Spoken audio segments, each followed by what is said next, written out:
इस वीडियो में हम क्लास 7 के चैप्टर 1 इंटीजर्स की एक्सरसाइज 1.1 के क्वेश्चंस सॉल्व करेंगे। ये वीडियो दोनों ही इंग्लिश और हिंदी मीडियम में होने वाली है। इंग्लिश वालों को भी समझ आ जाएगी और हिंदी वालों को भी समझ आ जाएगी। तो आइए स्टार्ट करते हैं। प्रश्नावली 1.1 का पहला सवाल, write down a pair of integers whose sum is -7, difference is -10 और सम इज 0। हिंदी में अगर बात करें, ऐसा पूर्णांक युग्म लिखिए जिसका योग -7 है, अंतर -10 है और योग 0 है। क्वेश्चन सॉल्व करने से पहले हम जल्दी से जान लेते हैं कि इंटीजर्स क्या होते हैं और उनका योग और अंतर कैसे निकाला जाता है। इंटीजर्स को हिंदी में कहते हैं पूर्णांक। तो नाम से ही पता चल रहा है, इसमें जितने भी अंक आते हैं सारे के सारे पूर्ण अंक आते हैं, चाहे वो पॉजिटिव हो या 0 हो या नेगेटिव हो। जो पॉजिटिव संख्याएं हैं उनको हम कहते हैं धनात्मक पूर्णांक, और जो नेगेटिव इंटीजर्स हैं, नेगेटिव संख्याएं हैं, उनको हम कहते हैं ऋणात्मक पूर्णांक। अगर मैं इंटीजर्स को एक नंबर लाइन में लिख के दिखाऊं आपको, तो मान लो ये 0 बिल्कुल सेंटर में है। इसके राइट साइड पे दाहिने ओर जितनी भी संख्याएं आएंगी वो सारी की सारी धनात्मक पूर्णांक होंगी या पॉजिटिव इंटीजर्स होंगे। पॉजिटिव इंटीजर्स आपके सामने है 1 2 3 4 5 6 टू सो ऑन। और 0 के बाहिने ओर जस्ट लेफ्ट साइड पे जो संख्याएं आएंगी वो सारी की सारी माइनस की होंगी, या आप उसको नेगेटिव इंटीजर्स या ऋणात्मक पूर्णांक कह सकते हैं। तो आपको समझ आ गई ऋणात्मक पूर्णांक क्या होते हैं और धनात्मक पूर्णांक क्या होते हैं, या नेगेटिव इंटीजर्स क्या होते हैं और पॉजिटिव इंटीजर्स क्या होते हैं। अब इंटीजर्स में कौन सी संख्याएं नहीं आएंगी? देखो, इसमें जो फ्रैक्शंस की संख्याएं हैं, बटे वाली हैं, दशमलव की हैं, डेसिमल वगैरह की जो नंबर्स हैं वो नहीं आएंगे। इसमें से पूर्ण संख्याएं आती हैं जो आपके सामने हैं। अब इनको सब्ट्रैक्ट या ऐड करने का, योग या अंतर निकालने के कुछ नियम हैं। उस नियम के अनुसार ही हम ये काम करेंगे। तो वो जल्दी से आपको वो रूल्स मैं समझा देता हूँ कि इंटीजर्स को आप कैसे प्लस माइनस मल्टीप्लाई डिवाइड वगैरह करेंगे। तो बेसिकली मैंने 3 कैटेगरीज बना दी हैं। पहली कैटेगरीज है योग और अंतर निकालने की, प्लस और माइनस निकालने की। तो देखो, जब आपके पास दो कोई पॉजिटिव इंटीजर्स होते हैं, हम में से हर कोई बड़े इजीली तरीके से उसको सम कर देता है। हमेशा याद रखना कि प्रॉब्लम कहाँ आती है, जब कोई नेगेटिव इंटीजर्स आ जाता है। वो भी बहुत सिंपल है। मान लो ये 2 नेगेटिव इंटीजर्स हैं। अब यहां पर देखो कि दोनों एक ही फैमिली के इंटीजर्स हैं। जैसे यहां पर दोनों पॉजिटिव थे, धनात्मक पूर्णांक थे, यहां पर नेगेटिव इंटीजर्स हैं, ऋणात्मक पूर्णांक हैं। तो जब भी दोनों एक ही फैमिली के इंटीजर्स होंगे, एक ही परिवार के पूर्णांक होंगे, आपने उनको हमेशा जोड़ देना है, चाहे साइन कोई भी हो। तो 5 और 3 जोड़ेंगे 8, और 8 के सामने जो चिन्ह आएगा वो बड़े इंटीजर का आएगा। यहां बड़ा कौन है? 5। उसके सामने क्या है चिन्ह? माइनस का। अब मान लो एक ऋणात्मक पूर्णांक है, नेगेटिव इंटीजर है, और एक पॉजिटिव है। तो यहां पर क्या होगा कि जब भी दोनों इंटीजर्स अलग अलग फैमिली के होंगे, एक नेगेटिव होगा और एक पॉजिटिव होगा, तो आप हमेशा उनको सब्ट्रैक्ट करोगे, उनको घटाओगे। तो यहां क्या होगा? 5 में से 3 गया 2, और साइन कौन सा आएगा? जो बड़े इंटीजर का है। यहां बड़ा इंटीजर है 5, तो इसका साइन आ जाएगा। तो मैं आशा करता हूं कि ये चीज आपको समझ आ गई होगी। सेम फैमिली के इंटीजर हमेशा जुड़ेंगे और साइन बड़े इंटीजर का आएगा, और डिफरेंट अलग अलग परिवार के जो इंटीजर हैं, पॉजिटिव और नेगेटिव, वो हमेशा माइनस होंगे और साइन बड़े इंटीजर का आएगा। इसी तरह जब आपने मल्टीप्लाई और डिवाइड करना है, तो उसके लिए क्या होगा कि मान लो आप ये मल्टीप्लाई कर रहे हो, तो ये तो आप सिंपल कर देते हो। लेकिन यहां पर अगर माइनस का आ जाए आपके पास एक इंटीजर, तो मल्टीप्लाई तो वैसे ही होगा, लेकिन हमें देखना है कि ये माइनस कैंसिल हो रहा है कि नहीं। और माइनस सिर्फ माइनस के साथ ही कैंसिल होता है। अब यहां पर सिर्फ एक ही माइनस है, तो माइनस कैंसिल नहीं हो रहा, तो उत्तर में या आंसर में माइनस आएगा। अगर मैं 2 ऋणात्मक पूर्णांक ले लेता हूं या 2 नेगेटिव इंटीजर्स ले लेता हूं और इनको मल्टीप्लाई करता हूं, तो मल्टीप्लाई तो वैसे ही होगा, 3 3 9। अब हमें देखना है माइनस कैंसिल हो रहा है कि नहीं। देखो, माइनस और माइनस आपस में कैंसिल हो रहे हैं, तो यहाँ पे साइन जो 9 है वो प्लस का ही रहेगा। इसी तरह डिवाइड में भी है। अगर आप इस तरीके से डिवाइड करते हो, 15 डिवाइडेड बाई 3 क्या आएगा 5, और माइनस कैंसिल नहीं हो रहा तो माइनस यहां बच जाएगा। अगर माइनस कैंसिल हो जाए तो माइनस हटा देना है। तो मल्टीप्लाई और डिवाइड में जब आप गुणा या भाग करते हो इन पूर्णांकों को, तो हमेशा आपको माइनस को कैंसिल करना है माइनस के साथ। अगर वो हो रहा है, तो नहीं हो रहा तो उत्तर में माइनस आ जाएगा। तीसरा नियम है ब्रैकेट्स का। जो तीसरा रूल है इंटीजर्स का वो है ब्रैकेट्स। अब देखो क्या होता है, कभी कभी आपके पास इस तरीके से सवाल लिखा आएगा,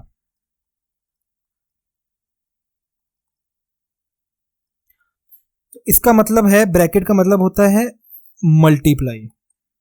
हमेशा याद रखना, ब्रैकेट का मतलब हमेशा मल्टीप्लाई होता है। तो यहां पे 15 आ जाएगा और माइनस कैंसिल। कभी कभी ऐसा होगा कि इस तरीके से लिखा आएगा। अब देखो यहां पर क्या है, बीच में प्लस है, तो यहां पर खाली नंबर ही ब्रैकेट में मल्टीप्लाई नहीं होते, बल्कि अगर साइन है तो वो भी मल्टीप्लाई होता है। तो मैंने आपको क्या बताया था कि प्लस और माइनस, या माइनस कैंसिल नहीं हो रहा जब मल्टीप्लाई होगा, माइनस से माइनस के साथ कैंसिल होता है, तो यहां माइनस बच जाएगा और 3। तो इसको क्या है, दोनों एक ही फैमिली के हैं, जुड़ जाएंगे और माइनस का चिन्ह आ जाएगा। तो हमेशा याद रखना कि जब भी ब्रैकेट होगा तो ब्रैकेट से पहले वाला, चाहे वो नंबर हो या साइन हो, वो मल्टीप्लाई आपने करना है, और माइनस से माइनस के साथ कैंसिल होता है। अब वापस चलते हैं अपने पहले सवाल पे।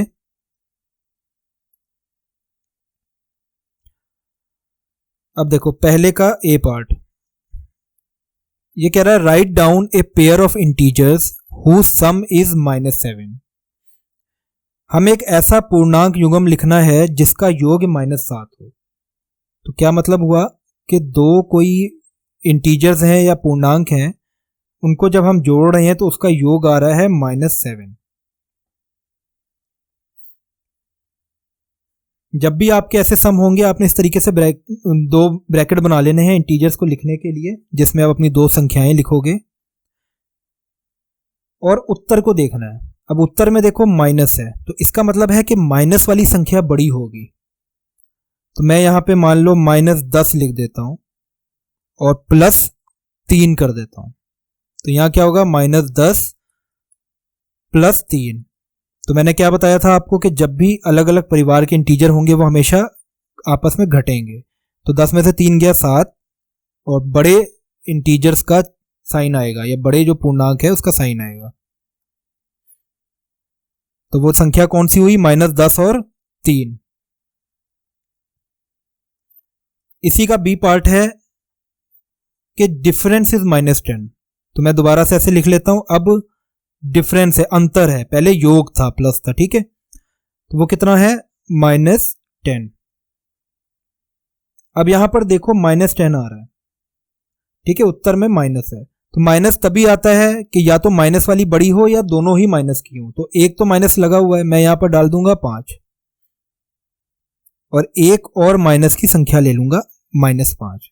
तो जब मैं इसको खोलूंगा तो क्या बन गया, ठीक है, दोनों जुड़ जाएंगे, एक ही परिवार के हैं, और चेन बड़े इंटीजर का, यहां पर दोनों एक हैं तो आप चेन माइनस का ही लगाओगे। सी है सम इज 0, मतलब ऐसे पूर्णांक लिखने हैं दो जिनका जो सम है वो 0 है। तो ये तो बहुत सिंपल है, आप कोई भी लिख सकते हो। मान लो 2 मैं यहां लिखता हूं और यहां पर मुझे नेगेटिव चाहिए होगा, तो -2 मैं यहां पर लिख लेता हूं। तो ये क्या बन जाएगा, 2 -2। मैंने बताया था ना, ब्रैकेट जब भी होगा तो ब्रैकेट से पहले वाली और बाद वाली जो रकम है वो, या जो भी लिखा हुआ है, चाहे साइन हो, चिन्ह हो या नंबर हो, वो हमेशा मल्टीप्लाई होगा। तो यहाँ प्लस माइनस कैंसिल नहीं हो रहा तो माइनस आ गया, तो ये क्या रह गया, 0। तो वो कौन से दो इंटीजर हैं, एक 2 और एक -2। तो ये था आपका पहला क्वेश्चन। अब हम करेंगे 1.1 का सेकंड क्वेश्चन। तो उसका ए पार्ट है, write a pair of negative integers whose difference gives 8।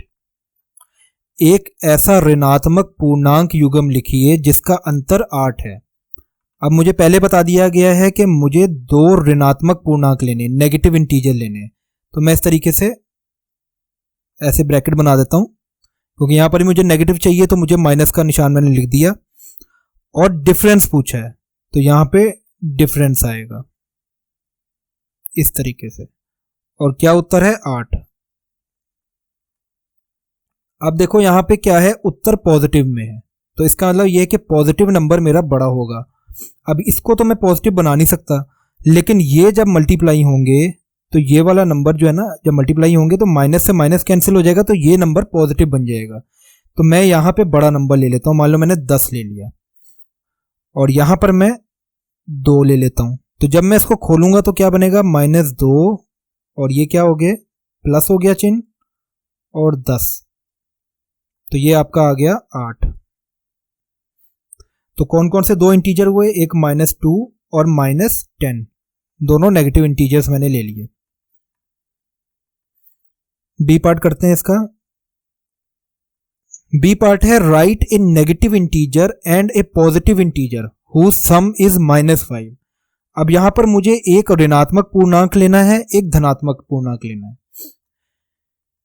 एक नेगेटिव इंटीजर लेना है ऐसे, और एक पॉजिटिव इंटीजर लेना है, और जिनका जो सम होगा वो -5 होगा। तो उत्तर देख के पता लग रहा है कि जो -5 है इसका मतलब नेगेटिव इंटीजर बड़ा होगा, ऋणात्मक पूर्णांक जो है हमारा वो बड़ा होगा। तो यहां पर आ रहा है ऋणात्मक पूर्णांक, मैं यहां पर लिख लेता हूं, मान लो -8, और यहां पर क्या घटाएंगे 8 में से, 3, तो मैं यहां 3 लिख लूंगा। तो -8 + 3, ये क्या रहेगा, दोनों घटेंगे और चिन्ह बड़े वाले इंटीजर का। तो कौन कौन से दो हो गए आपके पास पूर्णांक या इंटीजर्स, एक -8 और एक 3। इसी तरह सी वाला हम करते हैं। सी में है, write a negative integer and a positive integer whose difference is -3। एक ऋणात्मक पूर्णांक और एक धनात्मक पूर्णांक जिनका अंतर -10 है। अब यहां पर मुझे सबसे पहले एक नेगेटिव इंटीजर लेना है, तो मैं यहां माइनस डाल देता हूं पहले ही, और दूसरा मुझे पॉजिटिव लेना है, और दोनों का डिफरेंस अंतर का है तो बीच में माइनस आएगा, और इनका उत्तर बताया है -3। तो अब देखो यहां क्या हो रहा है कि उत्तर -3 में है, ठीक है, लेकिन प्रॉब्लम यह है कि यहां पर भी हमारे पास नेगेटिव आएगा और यहां पर भी हमारे पास नेगेटिव आएगा, क्योंकि यहां में पॉजिटिव कोई डालना है, नेगेटिव हम डाल नहीं सकते। तो इसका मतलब हुआ कि मुझे दोनों ही नेगेटिव जोड़ने हैं, तो मैं यहां -1 लिख दूंगा और यहां -2 लिख दूंगा। तो -1 और -2, ये क्या बन गया, दोनों सेम परिवार के हैं, दोनों नेगेटिव हैं, तो ये जुड़ जाएंगे और चिन्ह आएगा बड़े वाले का। तो आपके कौन से दो इंटीजर हुए, एक हुआ -1 और दूसरा हुआ 2। थर्ड क्वेश्चन है, तीसरा प्रश्न है आपका, इन ए क्विज टीम ए स्कोर्ड -40, 10 और 0 एंड टीम बी स्कोर्ड 10, 0 और -40 in 3 successive rounds. Which team scored more? Can we say that we can add integers in any order? तो हिंदी में क्या है, किसी प्रश्नोत्तरी के 3 उत्तरोत्तर चक्रों में टीम ए द्वारा प्राप्त किए गए अंक -40, 10 और 0 थे, और टीम बी द्वारा प्राप्त किए गए अंक 10, 0 और -40 थे। किस टीम ने अधिक अंक प्राप्त किए? क्या हम कह सकते हैं कि पूर्णांकों को किसी भी क्रम में जोड़ा जा सकता है? तो बहुत सिंपल है, बेसिकली क्या है कि एक क्विज का कंपटीशन था जिसमें 3 राउंड थे और 2 टीमें थी, एक ए टीम थी और एक बी टीम थी। ए टीम ने पहले राउंड में 40 स्कोर किए, सेकंड में 10 किए और थर्ड में 0 किए, और बी टीम ने पहले में 10 किए, दूसरे में 0 किए और थर्ड में 40 किए। तो हमने इन तीनों को जोड़ देना है, तो जोड़ते हैं। तो ए टीम का पहले स्कोर जोड़ लेते हैं, -40 + 10 + 0, तो ये क्या आ गया, -40 + 10, तो ये क्या आ गया। अब देखो दोनों अलग अलग फैमिली के हैं, एक माइनस है एक पॉजिटिव है, तो यहाँ पे दोनों घटेंगे, 40 में से 10 गया 30, और साइन कौन सा आएगा, बड़े वाले का। तो ए के टोटल स्कोर हो गए -30। इसी तरह अब बी का जोड़ लेते हैं। बी ने पहले में 10 स्कोर किए, +0 प्लस -40।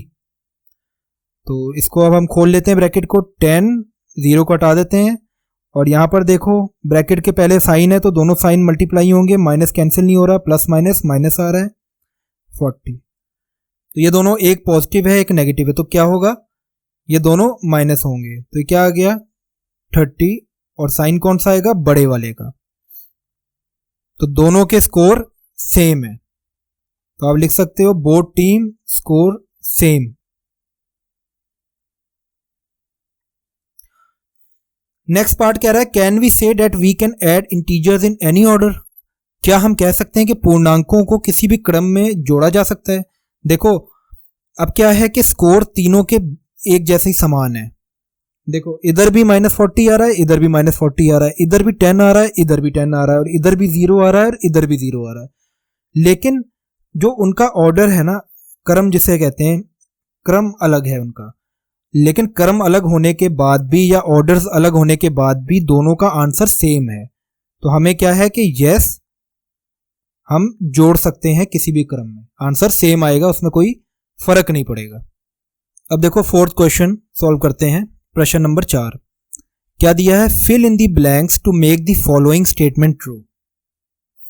निम्नलिखित कथनों को सत्य बनाने के लिए रिक्त स्थानों की पूर्ति कीजिए। तो क्या है, यहां पर कुछ चीजें आपको दी गई हैं, आपको इस स्टेटमेंट को ट्रू करने के लिए यहां पर कुछ सही वैल्यूज फिल करनी है ताकि जो स्टेटमेंट दी गई है वो बिल्कुल ट्रू हो जाए। तो अब ये करने से पहले मैं आपको कुछ इंटीजर्स की प्रॉपर्टीज बताने लगा हूं, एडिशन और सब्सट्रैक्शन की प्रॉपर्टीज बताने लगा हूं। तो देखो जल्दी से हम समझ लेते हैं पूर्णांकों के गुण जो होते हैं। तो जल्दी से हम पूर्णांकों के गुण समझ लेते हैं या इंटीजर्स की प्रॉपर्टीज को समझ लेते हैं।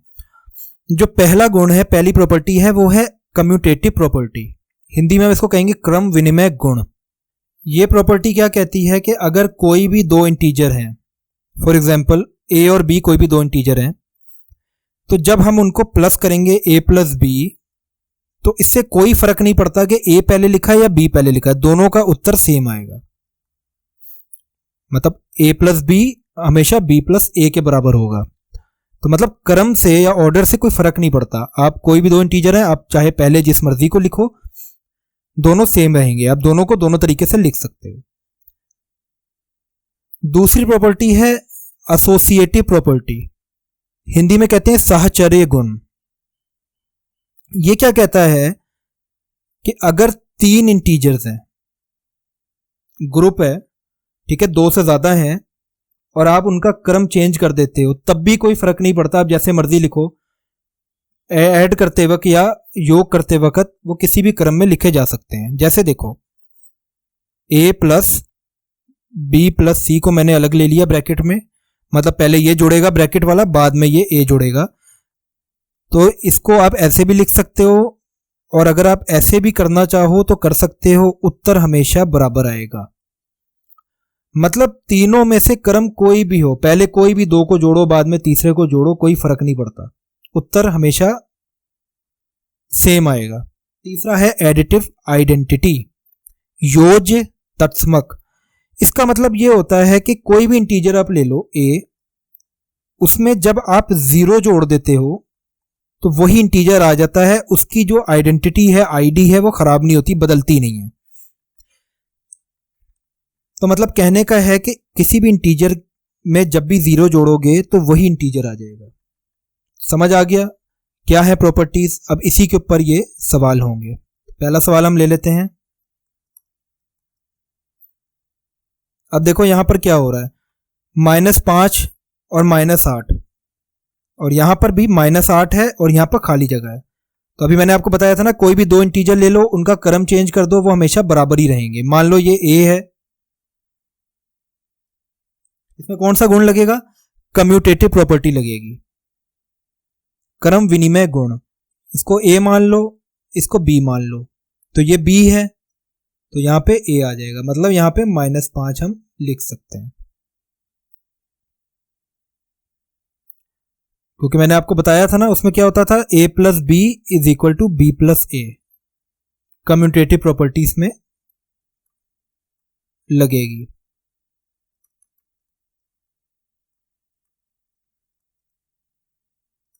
क्रम विनिमय गुण लगेगा। अब देखो यहां दूसरा सवाल है, -53 में क्या जोड़ें कि -53 ही रह जाए। तो मैंने आपको क्या बताया था, किसी भी इंटीजर में अगर आप 0 जोड़ते हो तो इंटीजर वैसी का वैसी रह जाता है। इसमें कौन सी लग रही है, एडिटिव आइडेंटिटी, ये वाली प्रॉपर्टी लग रही, योज तर्स्मक।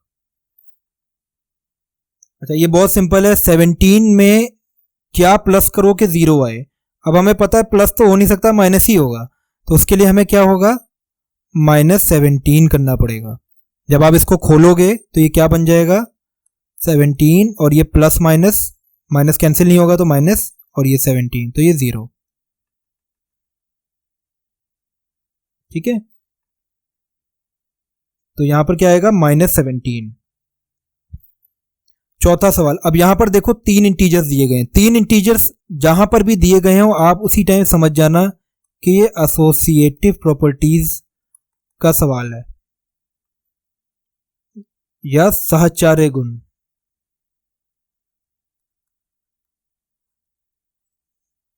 ठीक है, इसको मान लो, अब a मान लो, इसको b मान लो, और ये c है। यहां पर a है, b है और c है, तो यहां क्या गायब है, c, तो यहां आएगा -7। देख लो क्रम इन्होंने चेंज कर दिया, पहले a प्लस बी किया है, बाद में c, और यहां पर a अलग है, b, दोनों बराबर ही रहेंगे। यहां पर भी 3 इंटीजर हैं, यहां पर भी कौन सी प्रॉपर्टी लगेगी, यही वाली। देखो इसको a मान लो तो ये भी a हो जाएगा -4, इसको b मान लो, ये भी b हो जाएगा, और यहां पर इसको c, तो यहां क्या आएगा, c। क्लियर है, ये था आपका 4th क्वेश्चन। तो इसी के साथ ये प्रश्नावली, ये एक्सरसाइज खत्म हो गई है। नेक्स्ट वीडियो में हम एक्सरसाइज 1.2 को स्टार्ट करेंगे।